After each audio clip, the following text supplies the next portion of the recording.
Welcome to your second government video. Today we are going to be talking about Thomas Hobbes, John Locke, and the social contract theory. So by the time we're finished with this video, you should be able to describe and compare the perspectives of Hobbes and Locke, and also discuss John Locke's ideas concerning the social contract theory and natural rights. So let's get to it. So starting off with the social contract, and we talked about this in a previous video. The social contract is this idea that we give up some of our unlimited freedoms in order to receive government protection. Okay, now what is the government protecting?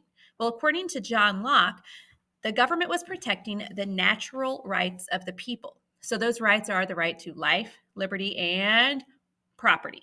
Okay, and according to John Locke, any law that we have in government, not just in the United States, but in government in general, any law that we have should be designed to protect those natural rights. Okay. So any law that you can think of at some point, according to John Locke, should be about protecting someone's right to life, liberty, and property. Okay.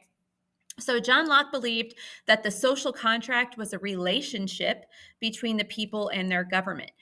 The idea that we have to give up something in order to get something was very, very important to John Locke. And he believed that if the government, for whatever reason, stopped working for the people, if it turned on the people and started taking their rights away instead of protecting their rights, then John Locke believed that the people had the right and the responsibility to overthrow that government and make a new one. Okay. So he very much believed that governing power rested with the people.